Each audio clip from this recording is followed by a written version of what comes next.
প্রথম অংশ হলো আপনার গাড়ির ইঞ্জিন, দ্বিতীয় অংশ হলো গাড়ির কাগজপত্র, তৃতীয় অংশ হলো গাড়ির আউটলুক। ঠিক আছে, এই তিনটে জিনিস আপনারা গাড়ি চেক করবেন। চলছে কত, 5114 কিলোমিটার, তাতেই 158। কারণ অনেক সময় আমি 24 বলে কাগজে যায় পাই 23। মজার গাড়ি ভাই। গাড়ি সম্পর্কে বুঝেন, আর যদি গাড়ি সম্পর্কে না বুঝেন তাহলে সেটা অন্য হিসাব ভাই। একটা মার্কেট চ্যালেঞ্জ যে 4B গাড়ি যতগুলো আছে সব থেকে ভালো গাড়িটা আমি কিনছি। যারা ছোটখাটো দাগ, স্কেচ, ঘষা মাজা মেনে নিতে পারেন না, তাদের জন্য সেকেন্ড হ্যান্ড বাইক আসলে না। আমি পার্সোনালি রিকোয়েস্ট করব, যদি এই বিষয়গুলো আপনাকে খুব বিরক্ত করে তাহলে একটু ওয়েট করেন, সময় নেন, নতুন বাইক কিনেন। কি একটা অবস্থা, আমি যাইতেছি এই জায়গায়, আবার এখান থেকে একটা বাইক নিয়ে আমি আবার চলে আসবো, চলে এসে আবার মনে কর বাইক নিয়ে আবার ওইখানেই যাবো, বুঝতে পারছেন তো ভাই।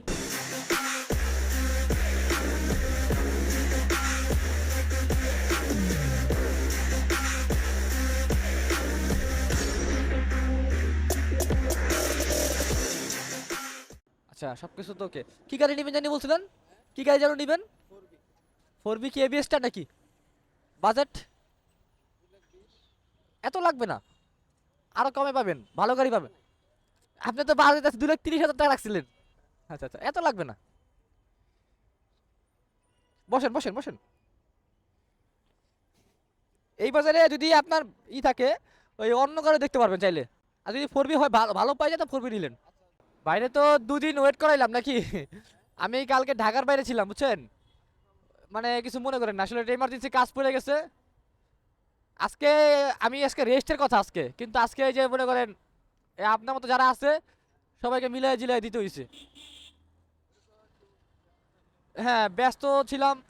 আর মনে করেন যে তো এই ভাইয়ের ব্যাপারে কিছু কথা বলি। এই ভাই আসলে আজকে 3 দিন যাবত আমার ওয়েট করতেছিল যে গাড়ি কিনবে। এই ভাই আসলে একটা 4B গাড়ি কিনবে এবিএস, ঠিক আছে। তো নিশ্চয়ই সবাই বরাবর মতো ভালো কন্ডিশনের গাড়ি আপনারা চান, সো কে না চায় ভাই, সবাই চায়। তো আজকে আমি একটা ভালো কন্ডিশনের একটা 4B গাড়ি কিনবো, বাজেট কোনো সমস্যা নাই এবং বাজেট বেশিও আছে। যারা 4B বাইক লাভার বা যারা 4B বাইক কিনতে চান তাদের উদ্দেশ্যে আজকে বেস্ট একটা ভিডিও হবে, আপনারা মিস করবেন না ভিডিওটা। কারণ আমি আজকে চেষ্টা করব একটা 4B বাইক এবিএস, তো এটা আসলে একটা মানে বেস্ট কন্ডিশনের সেকেন্ড হ্যান্ড কিনে দেওয়ার চেষ্টা করব, ঠিক আছে। এখন আমি জানি না আমি পারবো কি না, তো আমি চেষ্টা করব। কারণ আমার মূল শক্তি হলো কি জানেন, আপনাদের বাজেট। আপনাদের বাজেট যদি অ্যাকুরেট পাই সেক্ষেত্রে আমার গাড়ি কিনতে কোনো সমস্যা হয় না। এখন আপনাদের বাজেটের কারণেই সমস্যাটা হয়ে যায়, ঠিক আছে। যার যে বাজেট, যদি সে তার বাজেটের যদি গাড়ি খুঁজে তাহলে তো সে বেস্ট গাড়ি পাবে। কিন্তু সমস্যাটা হয় কখন, যখন তিনি ধরেন একটা 1.5 লাখ টাকার গাড়ি সে 1 লাখ টাকা চাচ্ছে, এই মাঝখানে যে 50,000 টাকার ফের, এটা কে পুরাবে ভাই? এটা কিন্তু আপনার ওই আপনিও পুরাবেন না, আর শোরুম মালিক বা যার থেকে আপনি গাড়িটা কিনবেন সেও কখনোই পুরাবে না। এটা স্যাক্রিফাইস আপনারই করতে হবে। আর আপনি বলতে আপনার ওই গাড়ি স্যাক্রিফাইস করতে হবে, ঠিক আছে। আপনার গাড়িতে কমতি থাকবে, এটাই স্বাভাবিক। সো এটা মাথায় রেখেন। ওই কম টাকায় ভালো জিনিস পাওয়া যায় এটা আপনারা কখনোই বিশ্বাস করবেন না, এটা আসলে ওরকম কিছু না। হ্যাঁ, তবে মাঝে সাঝে আমি কিছু নিজে দেখে কিনে দিছি, আমার কিছু ভিডিও আছে, আমার কিছু বাইক কিনছি, সেগুলো আপনি দেখতে পারেন, কারণ ওগুলো আমি যাচাই করে কিনছি, ঠিক আছে। কিছু সময় সাপেক্ষ সিচুয়েশন ছিল যে ওরকম হয়ে গেছে, তাই না। এই যেমন আমি আমার কথাই বলি, আমি বাইক ইউজ করি, মোবাইল ইউজ করি, আমি বেশি দিন চালাই না, ঠিক আছে। ওই 2 মাস 4 মাস 6 মাস 8 মাসের বেশি আমি মনে করেন সেল করে দিই। তো ওইগুলো যখন মানুষ কিনে তখন তো তারা লাভবানই হয়, সোজা কথা বুঝছেন। তো এরকম যদি কিছু পাওয়া যায় কন্ডিশন, তাহলে কিন্তু আমাদের লাভ হয়। আমার ব্যাপারে যদি বলি তাহলে আমার আসলে সব মনে করেন অদামে বিক্রি করে দেওয়া লাগে। মানে আমি মার্কেট প্রাইসের থেকে সব কিছুর থেকে মনে করেন 10,000 টাকা কমে বিক্রি করি সব কিছু। সো আমি তাড়াতাড়ি আমার মনে করেন টাকা ম্যানেজ করা লাগবে, আমি তাড়াতাড়ি মনে করেন সেল করে দিই। সো লসটা কার হয় ভাই? দিন শেষে আমারই হয়, আর যে কিনে তার কিন্তু লাভ হয়। সো এরকম যখন পাওয়া যায় তখনই মনে করেন যে কম টাকায় ভালো জিনিস পাইছি। বাট এরকম কিন্তু সবসময় হবে না ভাই, এরকম পাগল কিন্তু সবাই হবে না। আমি এরকম পাগল, আমার যখন একটা মাথায় ধরে যে আমি আজকে এটা করবো, আমি এটা কিনবো, আমাকে আর কে ধরে রাখতে পারবো না। আমি এটা কিনবোই, মানে এটা আজকে বলতে আজকেই, আমি আজকে টাকা ম্যানেজ করে আমি যেমনি হোক কিনবো না। বিষয় হচ্ছে আমার এরকম। অনেক মানুষ আছে দেখছি, আমি একটা বাইক, একটা জিনিস উনি 3 মাসও ফালায় রাখছে, কয় আমার কোনো সমস্যা নাই, আমি যেদিন আমার মন মতো টাকা পাবো সেদিনকে আমি বিক্রি করবো। ওনার কথা তো ওনার থেকে কি ভাই মনে হয় যে আপনি কোনোদিন কমে নিতে পারবেন? আজকের দিনের প্রথম গাড়ি ভাইয়ের আসলে পছন্দ 4B বাইক। সো আমি ওনারে 3টা বাইক সাজেস্ট করছিলাম। একটা হলো আপনার কি বলে, এই যে এফজেড ডিলাক্স, ওনার বাজেট অনুযায়ী। তারপরে আপনার এই যে এফজেড, সরি, এটা হলো আপনার জিক্সার এফআই কার, ডিক্সও হইতে পারে, আবার এবিএস হইতে পারে। ভাইয়ের বাজেট 2,20,000 থেকে মনে হয় 2,30,000 টাকার ভিতরে। আমি চাইছিলাম না ওনারা 4B গাড়িটা নেওয়ার কথা বলতেছিলাম না, কারণ ভাই উনি যেহেতু প্রথম যে বাইক চালাইবে সেক্ষেত্রে আর কি। কারণ বুঝেনি তো, প্রথম বাইক চালালে আপনার এই পাগলা গাড়ি নিয়ে আপনার একটা বিপদে পড়তে পারে। সো সেক্ষেত্রে আপনার এটা কমফোর্ট আছে, মাইলেজ আছে। আর একটা চাইছিলাম যে একটা আপনার ওই যে অ্যাবজেটের ভিতরে আপনাদের একটা ডিলাক্সটা আছে, আপনারা চিনেন, ঠিক আছে, ওই গাড়িটা ডিলাক্সটা বা বাসন 3, এই গাড়িগুলো বেস্ট। তো এই গাড়িটার একটু কন্ডিশন দেখে, এটা হলো আপনার 4B ABS, 4B ABS double ডিক্সের গাড়ি। এটা এবিএসটা পিছন দিয়ে না, এটা আপনার ভালো পজিশনে আছে এবিএসটা। সো বাইরে দিয়ে একটু দেখে আসি। সাউন্ড তো ভালো ভাই, সাউন্ড তো 100 এই হলো টায়ার কন্ডিশন। অবশ্য ওরা স্প্রে করছে, আবার চেঞ্জও করে রাখতে পারে, ঠিক আছে। এটা ডিক্সে একটু কিছু হালকা, বেশি না, যা বোঝার বুঝতেছি ভাই, সব কিছু তো আর মনে করেন ই করে বলা যায় না। সো এই হলো অবস্থা। এই দুটা চাবি যা আছে অথেন্টিক। মিটার কি অথেন্টিক আছে না কিছু কমানো হয়েছে 19-20?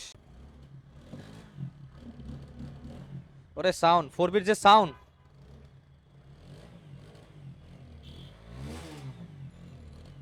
চব্বিশ কি কাগজেও আছে? কারণ অনেক সময় আমি 24 বলে কাগজে যায় পাই 23, এই ঝামেলা কিন্তু পড়ি। ডাবল ডিক্সের গাড়ি এটা, ডিক্সে কালিকে সোনার বাংলা। ঘষা লাগতেছে নাকি ডিক্সের ভিতরে? ব্রেক প্যাডে মনে হয় একটু সমস্যা আছে, ওই যে ময়লা লাগছে, এই ময়লার কারণে ডিক্সটা কালি, কিন্তু ডিক্সটা কিন্তু আপনার একদম অরিজিনাল অথেন্টিক আছে, পুরো পরিষ্কার, আমি হাত দিয়ে দেখতেছি।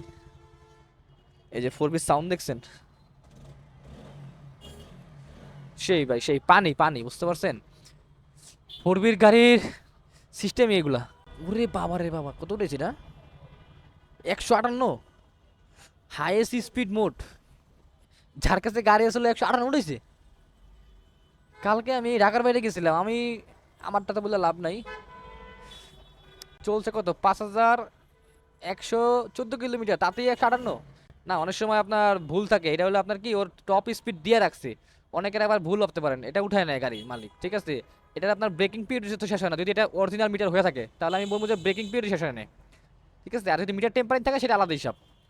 আর এইটা হলো গিয়ে কোম্পানির দেওয়া 158 কিলোমিটার টপ স্পিড। এই জন্য 158 কিলোমিটার ঢাকা শহরে ভাই কোন রাস্তায় উঠবে ভাই? 300 ফিট ছাড়া আর মামা ছাড়া জায়গা নেই। আমি বলবো যে মামাতে উঠতে কষ্ট হয়ে যাবো, 300 ফিট উঠে দেবো, 300 ফিট। সাউন্ড পানি ভাই, সাউন্ড স্মুথ, ঠিক আছে। আর কিছু বলার নাই, আমি এটা দেখি, এটা এবিএস তো, এটা না রে বাবা, এই তো ঝামেলা। কাগজ আর কই, চালান কই, চালান, গেট পাসটা কই? আচ্ছা ঠিক আছে, বুঝতে পারছি, আমি ওই কিনা মুনা দেখছি, এগুলো তো আমরা নিজেরা বানাইতে পারি, কিন্তু কোম্পানির গুলা। আচ্ছা এটা প্রাইসটা কেমন কি? 195, 1,95,000 টাকা চাইছে। 4Bর টাঙ্কি সমস্যা নাই, তারপরও দেখে নেওয়া ভালো। এই যে আপনার আমি বলছিলাম, এই যে এই দেখেন, এই যে ডিলার্সের কথা বলছিলাম, এটা বলছিলাম, এখন পছন্দ না হলে কোনো সমস্যা নাই, মানে যারা বলার কারণে বললাম, এখন সেফটিটা বিষয় আছে না, এই আর কি। যেহেতু আপনি নতুন রাইড করবেন সেক্ষেত্রে আপনার, হ্যাঁ ভাই দাঁড়ান একটু। বিসমিল্লাহির রহমানির রহিম। হ্যাঁ হ্যাঁ, তাই মাথা নষ্ট গাড়ি, আচ্ছা চালায় দেখি একটু। গাড়ির হ্যান্ডেল ধরে তো ভাই মজা লাগছে ভাই, সিরিয়াসলি 4Bর হ্যান্ডেল ধরে মজা লাগছে। কারণ অনেক আপনার সাইড করে বাড়াই না, অনেক 4B চালাইছি ভাই, বিশ্বাস করবেন ধরেই বুঝতে পারছি যে আসলে এটা জেনুইন হ্যান্ডেল না। আর এটার হ্যান্ডেলটা ভালোই, ওরে ব্রেক, এবিএস এর যে ব্রেক, মজার গাড়ি ভাই, ওরে ব্রেক ভাই, পিছের তো ব্রেক লাগেই না, সামনের ব্রেক দেওয়া যথেষ্ট। আপনারা দেখেন আবার এবিএস কিন্তু কাজ করতেছে, এই যে এবিএস বাতি জলে নিবে, ঠিক আছে। এখন হয়তো চালাতেছে দিকে নিবে আছে, যথেষ্ট পরিমাণ ফ্রেশ আছে ভাই গাড়িটা, বুঝতে পারছেন। মানে আউটলুকটা বলবো না, কারণ আউটলুকটা ভাই আসলে গাড়ির মেইন না, ওইটা আপনার তৃতীয় অংশ। প্রথম অংশ হলো আপনার গাড়ির ইঞ্জিন, দ্বিতীয় অংশ হলো গাড়ির কাগজপত্র, তৃতীয় অংশ হলো গাড়ির আউটলুক, ঠিক আছে। এই তিনটে জিনিস আপনারা গাড়ি চেক করবেন। যদি এই তিনটার ভিতরে আপনার আউটলুকেই সমস্যা থাকে, ওটা আপনার বাজেট কন্ডিশনের উপর ওটা ডিপেন্ড হয়, যে আপনার আউটলুকের সমস্যা আছে, কী কী কাজ করাইবেন, ঠিক আছে। সেক্ষেত্রে আপনার এই ঝামেলাটা আপনারা করে আর টাকা পয়সা কমাবেন। কিন্তু যদি আগে দেখবেন গাড়িটার ইঞ্জিন, তারপর দেখবেন গাড়িটার কাগজপত্র, এই দুইটা মাস্ট দেখতেই হবে, ঠিক আছে। এই দুইখানে আপনার স্যাক্রিফাইস করা যাবে না, আর যদি করেন তাহলে আপনার লস। কিছু কিছু গাড়ি ভাই টাকা দিলেও শান্তি, এই যে এটা হলো সেই গাড়ি ভাই। এই গাড়িটা ভাই আমি সারা মার্কেট ঘুরছি, এই গাড়িটা আমি একটা দোকানে পাইলাম না। মার্কেট চ্যালেঞ্জ যে 4B গাড়ি যতগুলো আছে, সব থেকে ভালো গাড়িটা আমি কিনছি, বুঝতে পারছেন, সব থেকে ভালো গাড়িটা আমি কিনছি এই যে 4B। এটা চ্যালেঞ্জ দিয়ে বলতে পারবো, কারণ ভাই ভালো গাড়ি দেখা লাগে না, খারাপ গাড়ি হলে দেখা লাগে, চেক করা লাগে, এই সমস্যা বাইরে, ওই সমস্যা বাইরে, এই খুদ ধরো ওই খুদ ধরো। নতুন গাড়ি নেওয়া আর এই গাড়ি নেওয়া ভাই কোনো ডিফারেন্স নাই। তো এই গাড়িটার ব্যাপারে আপনার একটু বলি, যে এটা হইলো আপনার 24-এর 11 মাসে গাড়িটা কেনা হয়েছে, ঠিক আছে। ধরতে পারেন গাড়িটা পুরো 25-এরই। সো 24-11-তে আপনার গাড়িটা ম্যানুফ্যাকচার করছে, আর এই গাড়িটা কিন্তু 25-এ কেনা। তো এটা আমরা 25-এর নাম্বারই করাবো, যেহেতু এটা অন টেস্ট। ঠিক আছে, এই দেখেন এটা কিন্তু অন টেস্ট অবস্থায় আছে। এই হলো চাকার কন্ডিশন, ওই যে ডিস্ক, এগুলো ভাই দেখছি আগে গাড়ি। আর আপনাদের একটু ইঞ্জিনটা দেখাই, যেহেতু বাইরে আসছি। দেখেন এই ধোয়াটা আবার ভয় পাই না ভাই, আমি আবার এক কথা বলি, এটা হলো আপনি স্প্রে করছে সেই ধোয়া। একটা নাট পর্যন্ত আপনার জং পর্যন্ত ধরেন নাই। ঠিক আছে, গ্যাস কিটটাও ঠিক আছে। এখানে আপনার প্লাগ, এগুলো তো আমার নর্মাল ইস্যু ভাই, এগুলো আর কি বলবো, সব কিছু সব গাড়ির দেখা লাগে না ভাই। আর এই দেখেন ডিস্ক, আর এই হলো আপনার সামনের টায়ার। 100 গাড়ি, 100। সো গাড়িটা নিলে ভাই জিতে হবে। যদি আপনি 2,000 টাকা 3,000 টাকা ঠকেনও, এইসব গাড়ি নেওয়া তো আপনার কোনো লস নাই। তো মিটার দেখে গাড়ি কিনি না, আমি গাড়ি কিনি গাড়ি বাস্তব কন্ডিশন দেখা। তো এটা হলো সেই গাড়ি। ঠিক আছে, এটার বিন্দু পরিমাণ খুঁত নাই, তাও আমি আপনাদের দেখাই একটু। এই দেখেন চাবি কন্ডিশন দেখেন, এই যে। আর এটা তো আপনার পুরো ব্র্যান্ড নিউ, ওয়াও, টাঙ্কি পুরো দবদবা সাদা। আর এই হলো গাড়ির লুক। ভাই গাড়ি কি ভালো লাগছে আপনার? হ্যাঁ, পছন্দ হয়েছে?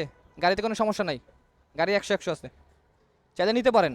এখন নিবেন কি নিবেন না আপনার ডিসিশন, গাড়ি ভালো। আর কাগজপত্র আমি দেখে দিয়েছি, সমস্যা নেই। ঠিক আছে, আশা করি এই গাড়িটা নিলে আপনি আমাকে কোনো কমপ্লেন দিতে পারবেন না যে আবির ভাই এটা কি এই সমস্যা ওই সমস্যা। যদি আপনি গাড়ি সম্পর্কে বুঝেন, আর যদি গাড়ি সম্পর্কে না বুঝেন, তাহলে সেটা অন্য হিসাব ভাই। আমি এরকম অনেকেই পাইছি গাড়ি সম্পর্কে ধারণা নাই, বুঝে না, কিন্তু কমপ্লেন দেয় ভাই এটা একটু সমস্যা, এই লিভার একটু ভাই ঘষা লাগছে।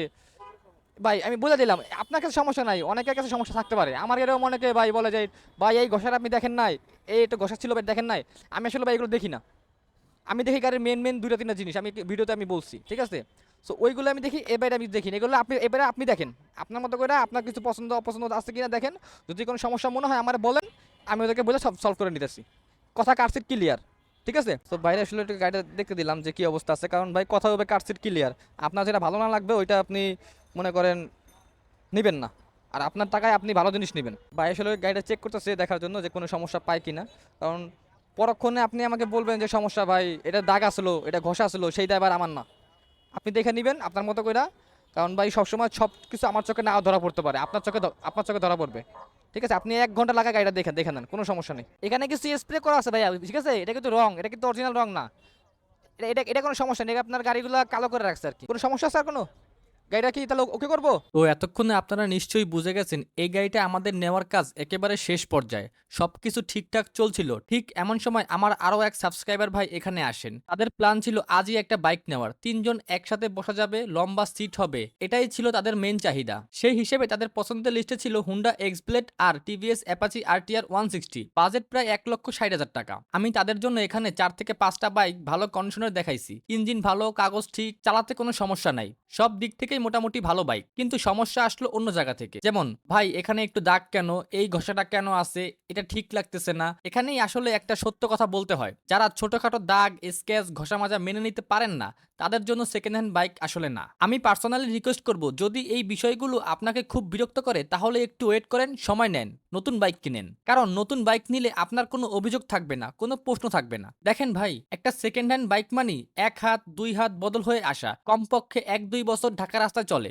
ঢাকার শহরের রাস্তায় বাইক চালালে দোকানের সামনে রাখা ট্রাফিক, ভিড়, ধাক্কাধাক্কি, একটু দাগ একটু ঘষা থাকবেই। এটা বাইক ভাই, ঘরের শোপিস না যে একটা দাগও লাগবে না। হ্যাঁ, কম দাগ আর বেশি দাগের পার্থক্য আছে, যেগুলো চেঞ্জ করা যায়, যেগুলো দামাদামি করার সময় হিসাব করে নেওয়া যায়। কিন্তু পুরাতন কিনতে এসে নতুনের মতো একদম ফ্রেশ খোঁজা, বিশেষ করে 2-3 বছর আগের বাইক, এটা বাস্তবসম্মত না। আজকে এই ভাইয়েরা আসছিলেন, কিন্তু এই কারণেই আমি তাদের বাইক কিনে দিতে পারি নাই। বাইক কিনতে কিনতে এখন আমার একটা অভিজ্ঞতা হয়ে গেছে, আমি 2-4-5 মিনিট কথা বললেই বুঝে যাই কে আসলে সেকেন্ড হ্যান্ড বাইক কিনতে পারবে আর কে পারবে না। আর একটু আগেই আপনারা দেখছেন আমি একটা 4B বাইক কিনেছি, একদম সুপার ফ্রেশ কন্ডিশন, প্রায় কোনো দাগই নাই। কেন জানেন? কারণ এখানে বাজেট ভালো ছিল। বাজেট ভালো হলে মডেল ভালো হয়, কন্ডিশন ভালো হয়, আর বাজেট কম হলে মডেল পিছাবে, কন্ডিশনও একটু পিছাবে। এই হিসাবটা বুঝতে হবে ভাই। সবশেষে একটা কথাই বলবো, আজকে এই ভাইদের জন্য আমি চাইলেও বাইক কিনে দিতে পারিনি, কারণ বাইকটা কেনার আগে মানসিকভাবে প্রস্তুত হওয়াটা খুব জরুরি। বাস্তবতা মেনে নিতে পারলে সেকেন্ড হ্যান্ড বাইক আপনার জন্য, আর না পারলে নতুন বাইক আপনার জন্য বেস্ট। আচ্ছা, কি সময়টা বললেন, এখন প্রায় মাগরিবের আজান শেষ, ঠিক আছে। সো এখন হইলো সময়। আর আপনারা এখন ভাবতে পারেন যে ভাই আপনি 4B-তে কেন, আপনার থাকার কথা হলো আপনার ভার্সন 2-এ, তাই তো। আসলে ভাই আমার ভার্সন 2 আছে জায়গা মতো, বাট আমি এখন এটা চালাইতেছি, ভাই আসলে পিছনে আছে, যার গাড়ি যে মালিক এই গাড়িটা সে পিছনে আছে। তো কারণ হইলো গিয়া ভাই আসলে এইভাবে রাইড করে যেতে পারতেছে না। আরে জ্যাম রে, কেমনে সম্ভব, এখান থেকে কেমনে কি করবো, আল্লাহ মাফ করে। তো ভাই আসলে একটা মামলার ভয় পাইতেছে, আর লাইসেন্স ওনার কাছে নাই। আর ঢাকা শহরের রোড, এই সব কিছু মিলে ভাই রিকোয়েস্ট করলো যে ভাই এই মুহূর্তে আপনার একটু পৌঁছায় দেন আমারে। তো আমি ওনারে বেশি না, ওনারে আমি সায়েদাবাদ পর্যন্ত নামাই দিব, ভাইয়ের বাসা হলো সাইনবোর্ডে, তো সায়েদাবাদ পর্যন্ত নামাই দিব, দেন আবার মনে করেন ওইখান থেকে আমি আবার ব্যাক করবো আমার গাড়িটা নিতে। আর তাছাড়া 4B গাড়িটা কিনলাম, এটা আমি এখন নিজে রাইড করতেছি, তো আমি ভাই মজা পাইতেছি, ভাই সিরিয়াসলি মজা পাইতেছি গাড়িটা, যেমনি মনে হচ্ছে এমনি চালাইতে পারতেছি, তবে একটু কমফোর্ট কম, আমি যেহেতু ভার্সন 2 চালাই, তো সেক্ষেত্রে আমার কাছে কমফোর্ট কম মনে হচ্ছে।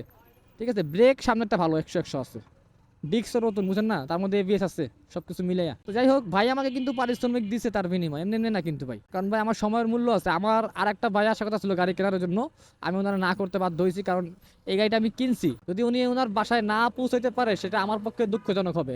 কি একটা অবস্থা, আমি যেতেছি এই জায়গায়, আবার এখান থেকে একটা বাইক নিয়ে আমি আবার চলে আসবো, চলে এসে আবার মনে কর বাইক নিয়ে আবার ওইখানেই যাবো, বুঝতে পারছেন তো ভাই? গাড়িতে কোনো সমস্যা বুঝছেন এই পর্যন্ত? কোনো সমস্যা কিন্তু পাইলে আমি এখনো আসছিলাম আপনার সাথে, বুঝছেন না? কথায় কাজে তো মিল পাইতেছেন নাকি? ইনশাল্লাহ সামনেও পাবেন। যাত্রাবাড়ি না, সায়দাবাদ ফ্লাইওভারের উপরে এখানে নামাই দিব, কারণ ভাইয়ের যেহেতু লাইসেন্সের ঝামেলা আছে, এখান দিয়ে আপনার এই যে রোডটা, এখান দিয়ে আর কোনো পুলিশ নাই, সার্জেন্ট নাই, কোনো সমস্যা হবে না। তো ভাই এখান থেকে ওনার গন্তব্য মাত্র 8 কিলোমিটার, কোনো পুলিশের ঝামেলা নেই, ফ্লাইওভারের উপর দিয়ে সোজা চলে যাবে। যাই হোক, এই বাইকটা ছিল 2024 সালের মডেল, কিন্তু কেনা হয়েছে 2025 সালের 7 মাসে, একদম সুপার ফ্রেশ কন্ডিশন, চলা হয়েছে মাত্র 8,000 কিলোমিটার। এই বাইকটা আমরা নিয়েছি 1,99,000 টাকা দিয়ে, সব কাগজপত্র মিলিয়ে মোট পড়েছে প্রায় 2,19,000 টাকা। এখন আপনারা কমেন্ট করে জানাবেন আপনাদের কাছে এই বাইকটার কন্ডিশন কেমন লাগলো। এই তো ভাই, আজকের সারাদিনের পুরো জার্নি এখানেই শেষ। তবে যাওয়ার আগে আপনাদের কাছে আমার একটা ছোট্ট রিকোয়েস্ট, যদি ভিডিওটা ভালো লেগে থাকে, ইউটিউব থেকে দেখে থাকলে আমার ইউটিউব চ্যানেলটা সাবস্ক্রাইব করবেন, আর ফেসবুক থেকে দেখে থাকলে আমার ফেসবুক পেজটা ফলো দিবেন। আমি সত্যি অনেক খুশি হব যদি এই ভিডিওটা আপনার ফেসবুক থেকে একটু শেয়ার করে দেন। আর অবশ্যই কমেন্ট করতে ভুলবেন না, আপনাদের একটা কমেন্টসই আমাকে নতুন ভিডিও বানানোর সাহস দেয়। পরবর্তী ভিডিও দেখার আমন্ত্রণ জানিয়ে আজকের মতো এখানেই বিদায় নিচ্ছি, দেখা হবে নতুন কোনো ভিডিওতে। সেই পর্যন্ত সবাই ভালো থাকবেন, সুস্থ থাকবেন, আমার জন্য দোয়া করবেন, আমি যেন নতুন নতুন ভিডিও আপনাদের জন্য উপহার দিতে পারি। আল্লাহ হাফেজ, আসসালামু আলাইকুম।